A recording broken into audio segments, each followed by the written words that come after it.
Toujours le bonjour et la bienvenue sur le plateau du Paris Audio Vidéo Show 2021 online numérique. Avant de passer en non numérique, certainement à la rentrée en octobre, vous verrez, ça sera extraordinaire. Mais d'ici là, la musique, la musique, la musique, c'est ce qui nous anime au plus profond de nous, cette musique. Et on peut bien sûr la télécharger, la gérer, avoir de l'haute définition, de la RS, du 24 bits. Et pour en parler, dans quelques instants, deux charmantes personnes. Odir Vana. Et ça, c'est important. Vous allez apprendre des trucs de ouf.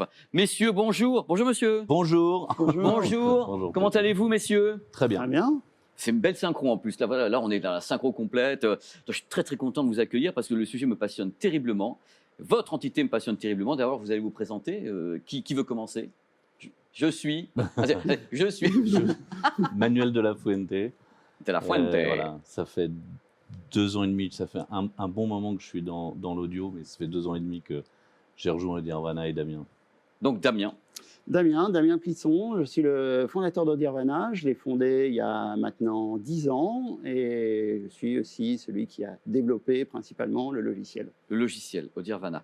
Qui veut reposer les bases d'Odir Vana? Qui veut le tenter? Parce que Alors, Odir Vana, déjà, le nom, c'est pour permettre aux personnes d'approcher le nirvana en écoutant leur musique, le nirvana de l'audio. Ça pose l'entreprise. Oui, parce que l'objectif que j'ai, c'est de faire ce qui est le mieux possible pour apporter la meilleure qualité sonore en lecture par un ordinateur. Et d'ailleurs, des compliments que j'ai des utilisateurs qui sont les mieux, c'est de dire, celui qui a dit j'ai écouté, j'ai adoré, et puis il y a toute ma famille qui est venue, on a tous dansé tellement on était pris dans la musique. Tu es une discothèque sur ordinateur, c'est merveilleux. Donc l'idée de base, qu'on résume les choses pour les gens qui ne connaîtraient pas du tout votre système, c'est un logiciel qui travaille exclusivement sur un ordinateur et qui permet de gérer la musique de tout type de qualité, on est d'accord, d'une qualité qui serait basse, même un MP3 en 128, jusqu'à des choses qui vont jusqu'à à la RS en PCM, donc aller jusqu'à 192, même 768. Donc déjà des gros fichiers. Pas de limite, ou même du DSD.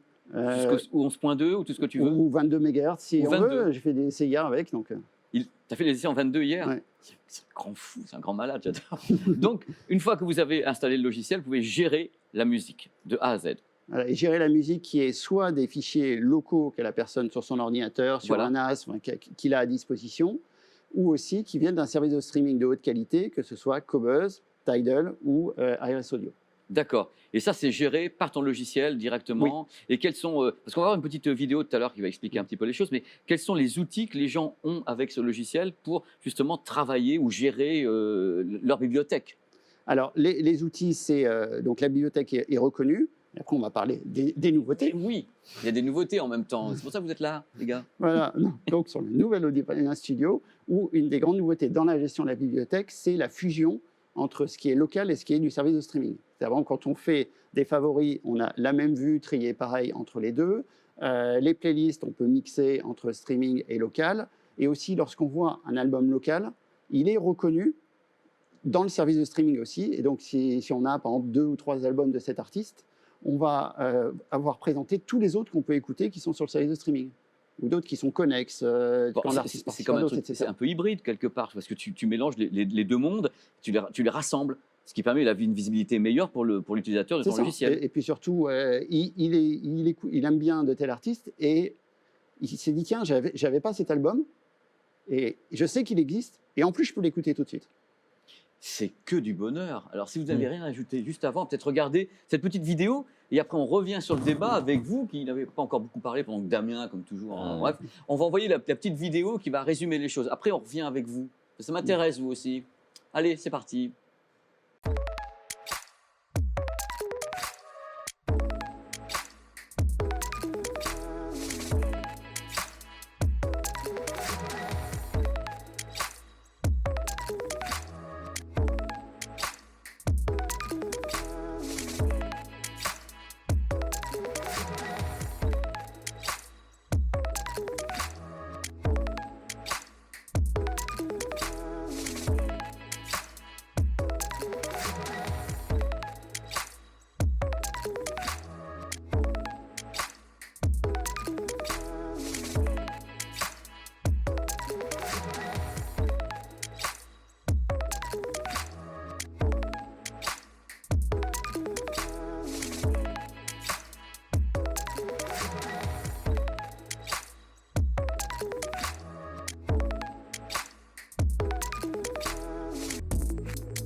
Messieurs, on a vu un peu votre travail. Est-ce que vous pouvez m'en dire plus? Vous êtes un grand expert en plus de ce qu'on appelle UX, c'est-à-dire l'expérience utilisateur. UX, monsieur Darmanin. Je vais juste quand même. On a vu là des fonctionnalités, mais alors ça permet à des gens dans la même interface de profiter de leur bibliothèque locale et d'un service de streaming. Il faut quand même rappeler que la fonction, la destination première de Dirvana, c'est de le faire dans les meilleures conditions techniques, donc de profiter de la meilleure qualité possible depuis un ordinateur. Donc ça, c'est quand même important de le rappeler. Voilà. Alors après, il y a l'expérience utilisateur. Bah ouais.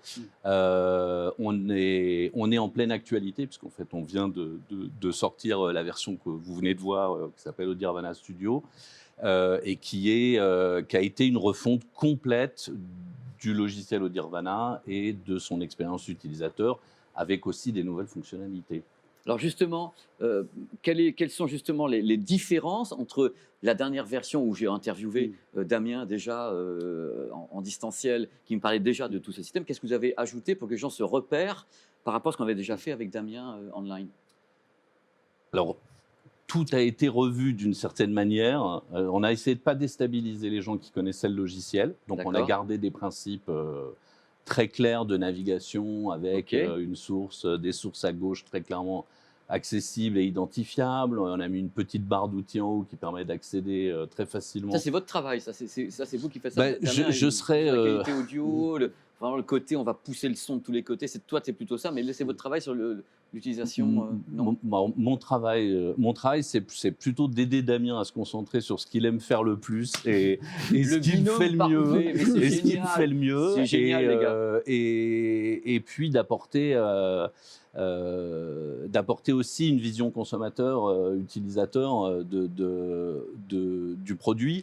Alors, ce qu'on a fait l'an dernier, on a lancé une enquête et on a été très heureux parce qu'on a reçu des centaines et des centaines, plutôt des milliers de réponses. Et parmi ces milliers de réponses, on a eu beaucoup de gens qui ont vraiment pris le temps de nous dire. On leur demandait ce qu'ils aimeraient voir ou des choses qui pourraient évoluer. Ils ont pris le temps de nous donner beaucoup de réponses et d'attention. Alors, comme Dirvana est vendu dans le monde entier, ça nous a obligés ça nous a obligés à décortiquer des réponses en japonais, en allemand, voilà. Mais ça vous fait avancer. Mais ça nous fait avancer et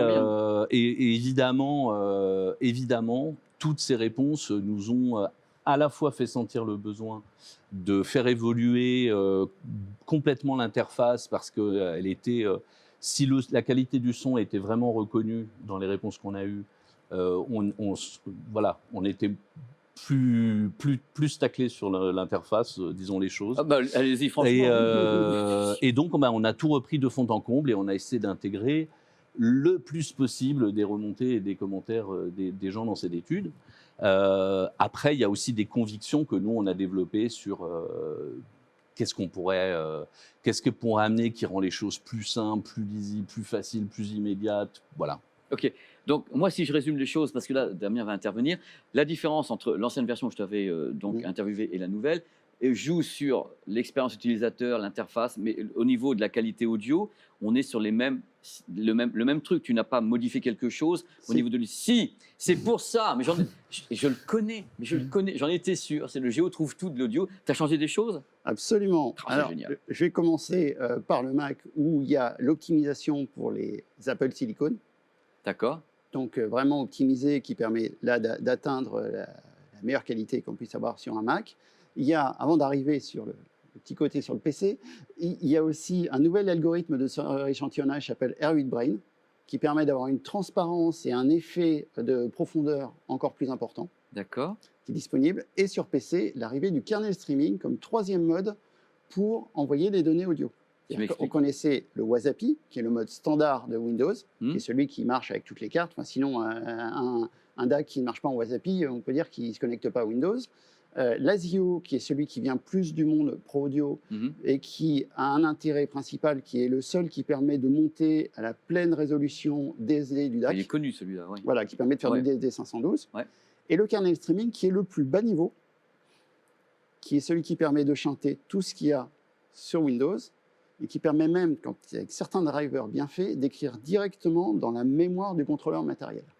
Là, franchement, si on n'a pas paumé la moitié des gens qui nous regardent, c'est comment tu es super trop fort. Parce que, bon, c'est vrai, ça a l'air d'être très intéressant. Mais... Et le gros intérêt, pour prendre une analogie qui est connue au niveau matériel, Yes, plus on enlève d'éléments sur la chaîne, ouais. meilleure est la qualité. Bah oui, on est en audio. Voilà. Donc, il faut essayer d'éviter le maximum d'intermédiaires, de bidouillage et autres. Mais est-ce que déjà, ce que tu fais n'est pas une sorte de petit bidouillage? L'avocat du diable, je suis là, je suis le mec qui interview, ne m'en veuillez pas, jetez pas des pierres. Je me dois de contrer un petit peu les gens qui sont comme Damien, des superstars, des brain, audio brain. Et bien, justement, là, Oui. là, ce qui est fait, c'est d'enlever les petits bidouillages du système d'exploitation. Voilà. Donc tout ce qui est, bon, avec même déjà en Wasapi, il y a le mode exclusif, donc il n'y avait plus le mixeur audio, donc on ne se prend pas un bip de mail quand on écoute de la musique, Ouais. on peut gérer la fréquence d'échantillonnage, Mhm. mais il y a encore quelques petits process qui sont faits, des copies de mémoire pour transférer les données, pour le passer d'un module à l'autre. Et là, Audirvana va directement écrire au module le plus près de la sortie audio, D'accord. voire même dans la sortie audio directement, Le circuit le plus court. le plus court, Le plus court possible. Et donc, ça, c'est uniquement sur votre nouvelle version. absolument. D'accord. Et donc ça, c'est une techno qui est sur Windows. Qui est sur Windows. Mm. On est d'accord. Donc, tu as. Alors, moi, parce que je te connais, je suis le cas quand même depuis des années. Mm. Je me demande à chaque fois, Damien, si à un moment donné, tu ne diras pas. J'y suis arrivé. Parce qu'à chaque fois, tu es là, je vois que je te reçois. Tu es là. Alors, on a fait ci, donc tu raccourcis le trajet du signal numérique et tout. Est-ce qu'à un moment donné, tu penses, tout en connaissant justement l'architecture Windows, en connaissant ton logiciel, que tu vas arriver à un moment donné où tu auras vraiment fait ce dont tu rêves? Bah, ce qui est beau vraiment avec la tech, c'est que ça évolue tout le temps. Oui, mais il y a quand même des rêves non, aussi autour de ça. Oui, mais dans le matériel évolue tout le temps et aussi les OS. Mhm. Donc il y a des choses à adapter, il y a des choses qui s'améliorent et donc ça permet d'en profiter. Après, je ne sais pas quelle sera la prochaine. Là, Voilà. là j'ai fait ce que j'ai Ce que tu trouvé pouvais comme faire étant le maintenant. mieux potentiellement actuellement. Mais après, il y aura peut-être quelque chose que je pourrais exploiter qui sortira. Je ne sais pas si Apple sortira quelque chose de Alors, nouveau. faut- on peut parler d'Apple tout de suite si tu veux, parce qu'avec l'annonce d'Apple, on pourra commenter. Là, je pensais sur la division plus Mac. Mais moi aussi, un petit peu. Mais le truc, c'est bon, cette vidéo étant diffusée donc le week-end du 4 et du 5, faut que voilà, Apple a fait des annonces. Je pense que les annonces seront suivies également de certaines choses au niveau des produits Apple dans les mois et années à venir. Donc, tu auras peut-être encore des choses sur lesquelles tu vas pouvoir exercer comme ça tes talents de visionnaire de tous les côtés. Dans tous les cas, est-ce qu'on peut à nouveau résumer un petit peu les choses concernant les gens qui nous regardent sur l'utilité que va avoir Audirvana pour le grand public? Tu vas pouvoir gérer ta musique, tu vas pouvoir le faire de façon hybride entre ce qui est online, enfin ce qui est disponible quelque part. Tu vas pouvoir rassembler, comme tu me dis, des artistes qui sont à la fois sur tes disques durs et ailleurs. Là, et traiter tous les types de fichiers. On est Alors d'accord? effectivement, il y a une partie qui est ergonomie, qui est C'est celle que tu viens l'ergonomie. d'écrire. Voilà. En plus, avec un autre élément, parce que sur toutes les sources, il y en a une dont on n'a pas parlé, qui arrive dans la nouvelle version, qui sont les radios et les podcasts. Mais voilà, tu vois, sur fur et à mesure, je vous tends les perches, je vous balance comme ça le poisson au bout du truc. Et je suis bien content que quelqu'un l'attrape parce que moi j'étais un peu perdu. Il y a ça en plus. Voilà, donc il y a un catalogue de 120 000 radios et podcasts. Donc Génial. on peut trouver des radios de tous les coins du monde entier. Enfin, c'est le catalogue qu'on Et donc c'est géré au travers de votre logiciel, Voilà. au même titre que tout le reste. Et, on navigue dans les radios, soit en cherchant par lieu, par genre, par langue, etc. Et aussi une autre fonctionnalité qui est le moteur de recherche qui a été amélioré. Où quand on tape dans la recherche, on a de C'est pas l'aide vous ça? C'est lui en... aussi? Bah, on l'a fait ensemble. On l'a Parce que défini du coup, là, ensemble. Vous savez comment? Et Damien, il va prendre la parole, vous allez pas pouvoir parler, moi je vais le contrarier. Parce que Non, vous non, mais parlez il a pas. été très Mais gentil. il Damien a est été super formidable. gentil. Il m'a laissé lui poser des challenges Il vous a laissé venir aussi. cahier On a des dit, charges en tu lui peux disant, venir. est-ce tu qu'on peux pourrait venir. faire ça, Damien? Est-ce qu'on pourrait réussir à faire ça? Et à chaque fois que je lui dis ça, il se régale et il me dit, je réfléchis, et puis il revient en disant, j'ai trouvé la solution. Voilà. Donc là, on finit avec quelque chose que tu avais commencé. Donc il y a la recherche, ou si tu veux en parler, Manuel. Non, non, bah, c'est bon, si tu veux, le challenge de la recherche, c'est comme on est une application où on veut avoir le sentiment que peu importe d'où vient la musique, on a envie de naviguer, d'en C'est profiter ça que de la j'ai même compris. manière. Voilà. C'est ça que j'ai compris avec donc l'explication que tu m'as donnée. le but, c'est que la recherche, comme les playlists, où maintenant on peut les fabriquer avec des morceaux ouais, locaux, bah des ouais. morceaux de 5 minutes, voilà. Le but, c'est que la recherche ait la même fluidité. Mhm. Mais quand on cherche quelque chose, on veut aussi des raccourcis pour savoir d'où elle vient. Donc si on sait qu'on cherche une piste, il faut un truc pour cliquer pour dire c'est une piste que je cherche. Ou si on le cherche que dans un service de streaming ou dans ses favoris ou dans son local. Voilà. Donc on a mis au point une fonction de recherche qui va plus vite, qui permet très facilement d'aller là où pour débusquer le fichier qu'on veut écouter. On a ajouté aussi un historique de lecture qui sont des détails mais qui sont importants. Il y a une manière de rechercher qui est de se dire ce truc que j'avais écouté la semaine dernière, là, c'était Ça, vachement j'aime bien bien. l'historique de lecture. Voilà. Moi, c'est Donc, impératif, c'est voilà. perso. Hein. C'était pas dans le. C'était une chose qui manquait. Ça vous manquait, ça? Mais Damien, c'est quoi ce bazar? Mais le truc, j'ai la question, vous êtes tous les deux, ça tombe bien, je vais vous la poser.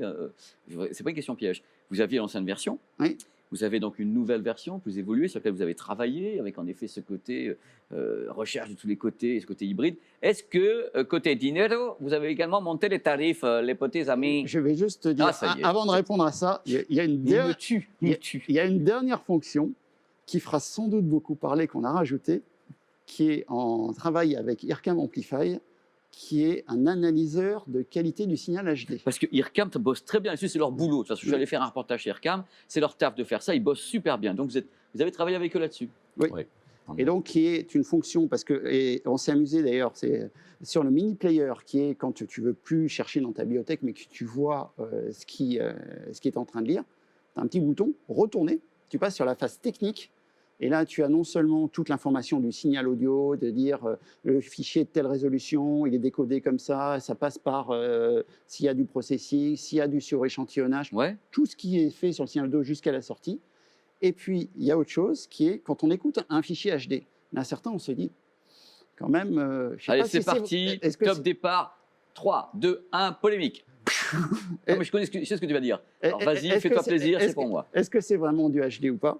Et donc là, on a un petit bouton, analyser le fichier. Oh, c'est le foubar 2000 de l'an 2000, 2021. Et donc là-dessus, on analyse. Et ça sort.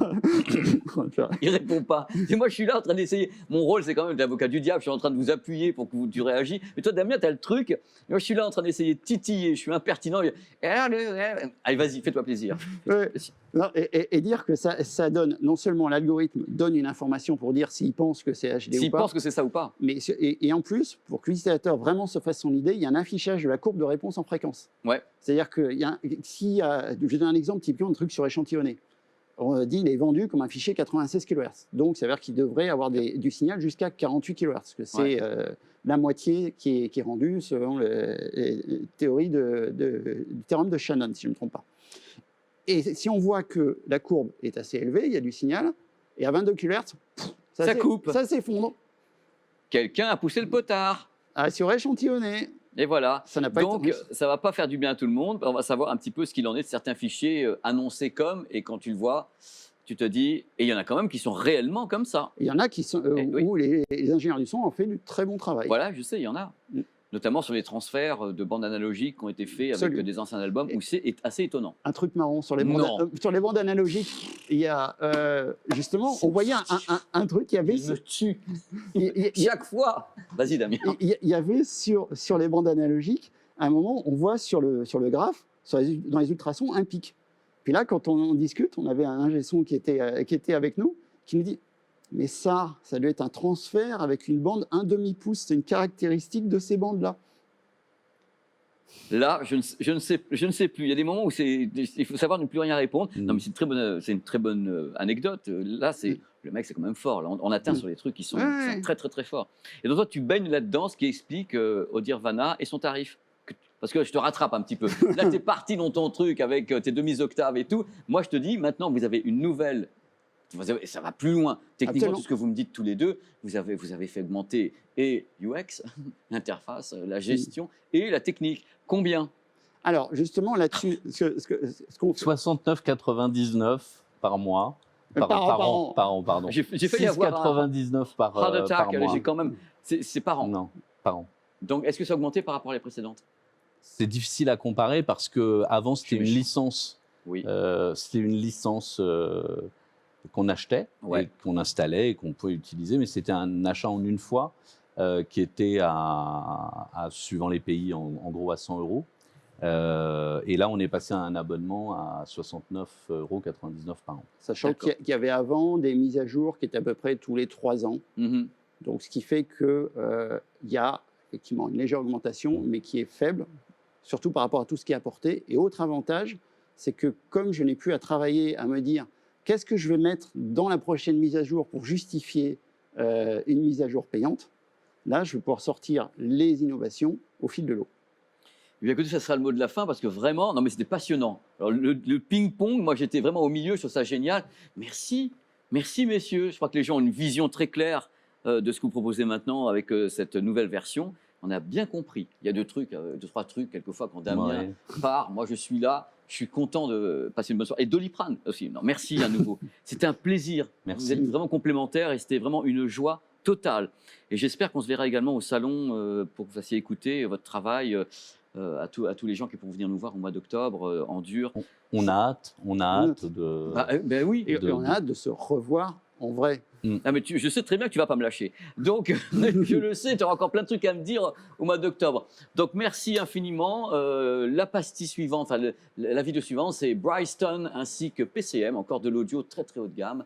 Et ça va être top, top, top. Je regarde les prompteurs parce qu'à chaque fois, j'oublie les noms des personnes. C'est une horreur. Je suis tellement concentré avec ces deux bipettes qu'après, j'oublie ce qui vient derrière. C'est pas possible. Merci à nouveau, messieurs. Merci. À bientôt. Monsieur. À bientôt. Au revoir. Toi, hein. Ciao.